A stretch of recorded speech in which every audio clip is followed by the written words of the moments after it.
ইয়ুদের সমস্যার সমাধান হয়ে গেছে। খাওয়ার সময় পারান বলে, যদিও সে ইয়ুদের সমস্যার সমাধান করতে পেরেছে, তবে ওই অশুভ আত্মাকে সে আটকাতে পারবে না। তাই তুমি ব্যাংককে ফিরে যাও। আমি গ্র্যান্ডপাকে কথা দিয়েছিলাম, ব্ল্যাক ম্যাজিক আর অন্যের কর্মফল নিয়ে আমি মাথা গলাবো না। তাই সেই প্রমিস ভেঙে ফেলতে আমাকে বাধ্য করো না। পারান খেমকে মায়ের অস্থিভস্য এগিয়ে দেয়। আজ রাতে খেম মায়ের সাথে শেষবারের মতো দেখা করবে, তাই জেটকে অন্য রুমে যেতে হয় ঘুমানোর জন্য। খেম রিচুয়াল শুরু করে। মায়ের আত্মা বেরিয়ে আসে। খেম মাকে জড়িয়ে ধরে। কত বছর সে মায়ের জন্য অপেক্ষা করেছে। মা বলে, তোমাকে দেখা দিলে আমার সোল দ্রুত ক্ষয় হয়ে যেত, ফলে তোমাকে বেশি দিন প্রোটেক্ট করতে পারতাম না। খেম বলে, আমি জানতাম মা, তুমি সব সময় আমার পাশে থাকতে। খেম মায়ের জন্য নিজের হাতে রান্না করেছে। মা বলে, আহ, আমার থেকেও তুমি সুন্দর রান্না করেছ। ভবিষ্যতে তোমার ওয়াইফ অনেক সুখী হবে। মায়ের কষ্ট হচ্ছে। রাত বাড়ে। মায়ের কোলে মাথা রেখে খেম গল্প করছে। খেম বলে, মাস্টার পারান সব সময় তাকে বকা দেয়। মা জানায়, মাস্টার পারান আসলে অনেক ভালো মানুষ। ছোটবেলায় বনের স্পিরিটের থেকে মাস্টার শেখ নয়, পারান তোমাকে বাঁচিয়েছিল। এখানে ফ্ল্যাশব্যাকে দেখানো হয় পারান অজ্ঞান খেমকে তুলে এনেছিল জঙ্গল থেকে। মায়ের কোলে মাথা রেখে খেম গান শুনছে। পারানও আন্টকে বিদায় জানায়। মা চলে যায়। খেম ঘুমিয়ে পড়েছে। পরদিন সকালে খেম মায়ের শেষকৃত্য সম্পন্ন করে। প্রে করে সে যেন সব জন্মেই মায়ের কোলে জন্ম নিতে পারে। পারানের কুকুরকে দেখে খেমের মনে পড়ে ছোটবেলায় এটাকেই সে বাঁচিয়েছিল। ওপর থেকে পারান আর তার শিষ্যরা এটা দেখে বুঝতে পারে খেমের সব কিছু মনে পড়েছে। শিষ্যরা ভাবে, মনে হয় মাস্টার খেমকে হেল্প করতে রাজি হবে। পারান কিছু একটা ভাবছে। খেম মাস্টারের বাড়ি পরিষ্কার করছে। জেটের ঘুম ভাঙে। জেট বলে, আরে এসব কি করছ? খেম তাকে গোপন প্ল্যান জানায়। সে এখন ব্যাংককে ফিরবে না, এখানেই থাকবে, আর মাস্টারকে ইমপ্রেস করে তার সাহায্য করার জন্য রাজি করাবে। জেট বলে, এই না হলে আমার বন্ধু, চিন্তা করিস না, আমি তো আছি তোর দলে। মাস্টারের ঘর ঘষে মেজে একেবারে চকচকে করে দেব। মাস্টার আড়াল থেকে এদের গোপন প্ল্যান শুনে নেয়, আর এটা তার ভালো লাগে। রুমে ফিরে পারান খেমের সমস্যার সমাধান খুঁজতে যায়। খেমের মাইন্ডে সেই আত্মা অর্থাৎ রামফংকে দেখতে পায়। রামফং পারানকে টাচ করতে গেলে সে ব্যর্থ হয়, তবে পারানকে মাটির নিচে পুঁতে ফেলতে শুরু করে। অর্থাৎ রামফংয়ের শক্তিও কম নয়। পারান নিজের পাওয়ার ইউজ করেও তাকে বাধা দিতে পারছে না। রামফং পারানের ওপর এক প্রকার কালো জাদু করে। পারানের নোজ ব্লিড হচ্ছে, তবে পেছন থেকে পারানের দুই শিষ্য চলে আসে। রামফং তাদের গলা চেপে ধরে, তবে দেখা যায় ওই দুটো ফেক ছিল। আসল শিষ্য দুজন পারানকে নিয়ে হাওয়া। বেচারি রামফং রাগে গড় গড় করছে। পারানের জ্ঞান ফেরে। তার অবস্থা অনেক খারাপ হয়ে গেছে। নাক মুখ থেকে ব্লিডিং হচ্ছে পারানের। অন্যদিকে খেমের মা নিজের হাজব্যান্ডের থেকেও বিদায় নিয়ে যায়। পারান অসুস্থ শরীর নিয়েই দ্রুত বেরিয়ে আসে, আর খেমের রুমে আসে। নিচে খেমকে সুস্থ দেখে পারান শান্ত হয়। মা জানে পারান খেমকে সব সময় প্রোটেক্ট করবে, তাই এখন তার কোনো চিন্তা নেই। মায়ের আত্মা সারা জীবনের মতো চলে যায়। তবে রামফংয়ের ব্ল্যাক ম্যাজিকের জন্য পারান বর্তমান থেকে নিজের আত্মাকে টেলিপোর্ট করতে পারবে না। তাই এক আর তং দায়িত্ব নেয় যে তারা মাস্টারের হয়ে গ্রামবাসীর খেয়াল রাখবে। পারান বলে, ঠিক আছে, কিন্তু নিজের খেয়াল রেখো, তোমরাই আমার পরিবার। বাইরে খেম আর জেট নিজেদের কাজে লেগে পড়েছে। দুষ্টুমি করার সময় ছাড় চলে এলে জেট নিজেকে একটু ঝেড়ে ঝুড়ে নেয়। খেম জেটকে টিস করতে শুরু করে। এবার রান্নার পালা। খেম রান্না করছে আর ওপর থেকে পারান উকি দিয়ে বিষয়গুলো দেখছে। এক আর টং দেখে পারান উল্টো করে বই ধরেছে, অর্থাৎ পারানের মন এদিকে নেই, অন্যদিকে। ফলে তারা হেসে ফেলে। খেম জেটকে বলে, আচ্ছা তুমি না জেটকে দেখলে রাগ করতে, এখন বুঝি আর রাগ হয় না? জেট বলে, এমন ব্যাপার নয়। এরপর কথা ঘোরাতে জেট মাস্টারের বাহানা দিয়ে উঠে যায়। খেম এটা বুঝতে পারে।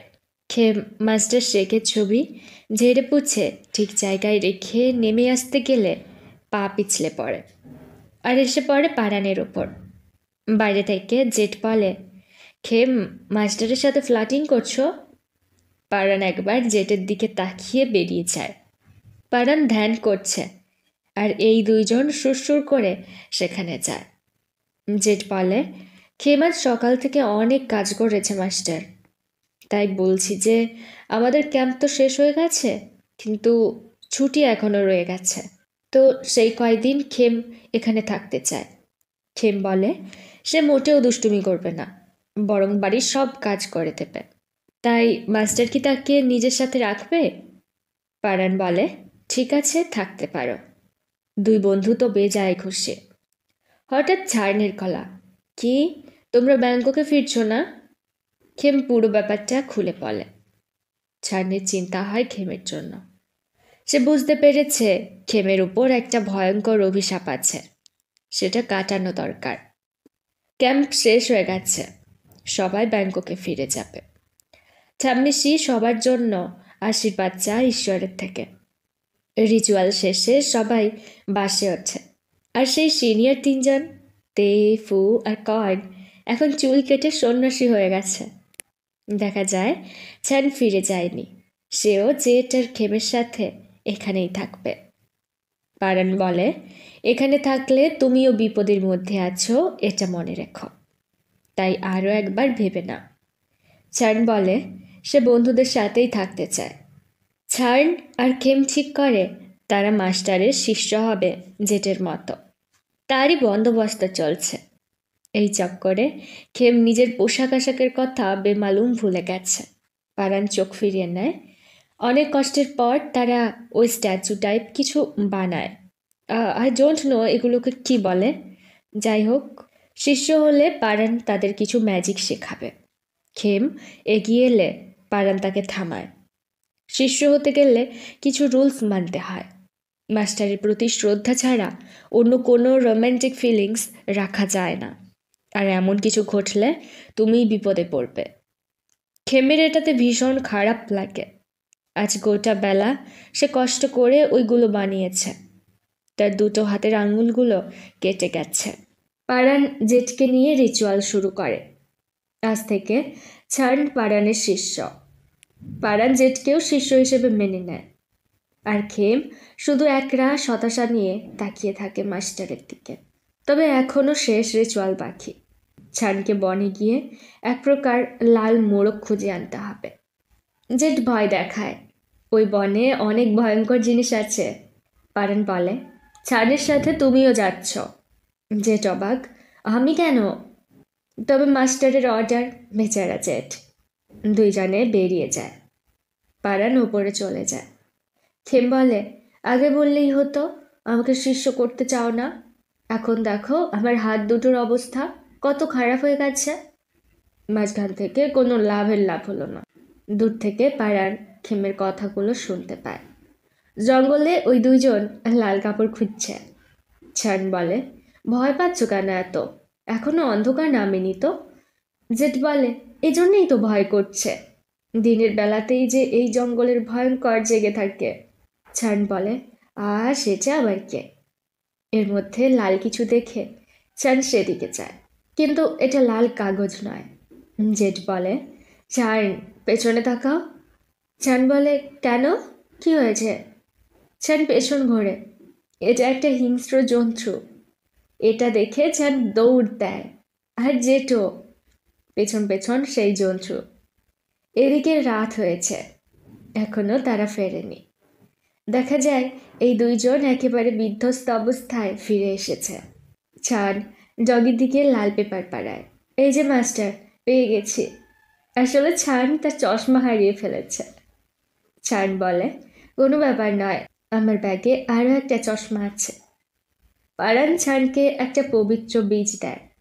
এটা ছানকে বিপদ থেকে রক্ষা করবে। জেড বলে, আমার ব্যাপারে কি?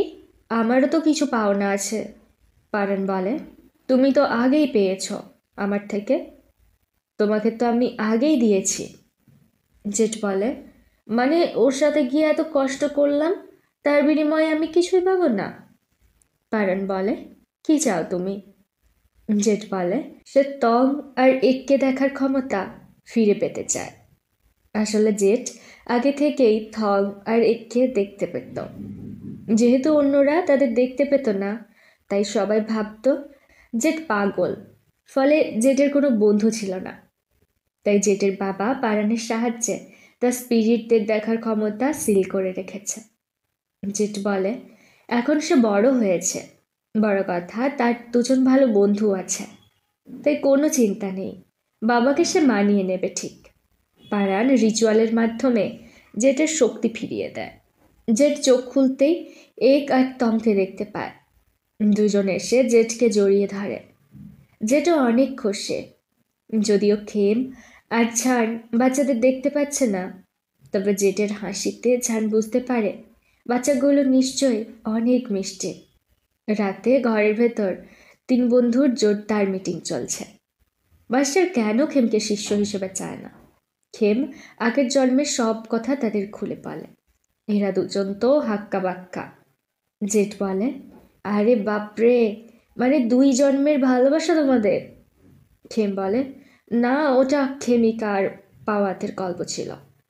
আমি মাস্টার পারানকে পছন্দ করি না, তবে মাস্টার ভেবেছে হয়তো খেমিকার ফিলিংস আমার মধ্যে রয়ে গেছে, তাই হয়তো আমাকে শিষ্য হিসেবে নেয়নি। জেড বলে, মিথ্যে বলো না খেম, আমি তোমাকে অনেক ভালোভাবে জানি, দেখেই বলতে পারি তুমি মাস্টারকে পছন্দ করো। খেম এবার স্বীকার করে সে মাস্টারকে সত্যিই পছন্দ করে, তবে মাস্টার তো আমাকে পছন্দ করে না। যাই হোক, 3 জন ঘুমিয়ে পড়েছে। মাঝরাতে পারান দরজায় ধাক্কা দেয়, ভেতর থেকে লাগানো। ফলে মন্ত্র পড়ে দরজা খুলে পারান ভেতরে আসে। মন্ত্রের সাহায্যে 3 জনের ঘুম আরও গাঢ় করে পারান লাইট অন করে, খেমের পাশে বসে এবং তার আঙুল থেকে এক এক করে ব্যান্ডেজগুলো খুলে সেগুলোতে মেডিসিন লাগায়। এরপর নতুন ব্যান্ডেড লাগিয়ে দেয়। সবশেষে মাস্টার চলে যায়। খেমের চোখ খোলে এবং নিজের হাতে নতুন ব্যান্ডেড দেখে বাইরে উঁকি দেয়। পাড়ার নিজের রুমের দিকে যাচ্ছে। সকালে খেমের সুস্থ স্বাভাবিক হাত দেখে বন্ধুরা বলে, এরই মধ্যে তোমার আঙুলগুলো সেরে গেছে? খেম বলে, ম্যাজিকের মতো। সকালে ঘুম ভেঙে দেখি সব কিছু ঠিকঠাক। এরপর সে মাস্টারের দিকে তাকায়। বন্ধুরা এটা বুঝতে পারে। এর মধ্যে একটা গাড়ি এসে থামে, যা থেকে নামে একটা মেয়ে। মাস্টারের কথা মতো জেঠ, খেম আর ছাড় ঠাম্মি শিয়ের বাড়িতে এসেছে। জেঠ খেমকে বলে, ওই মেয়েটার নাম প্রিম, ছোটবেলাকার বন্ধু ওরা। সবাই ভাবে ওরা রিলেশনে আছে। আসল ব্যাপার, পারানের বাবা আর প্রিমের বাবা বন্ধু ছিল, ব্যাস এতটুকু। আর প্রিমের ছোট ভাই পংও এসেছে তাদের সাথে। খেমের মনে পড়ে গাড়ির ভেতরে সে একজনকে দেখেছিল। পেছন থেকে ঠাম্মি শি এসে বলে, কে কার প্রেমে পড়েছে। যাই হোক, তোমাদের যদি কোনো সাহায্য লাগে তাহলে আমার কাছে আসতে পারো।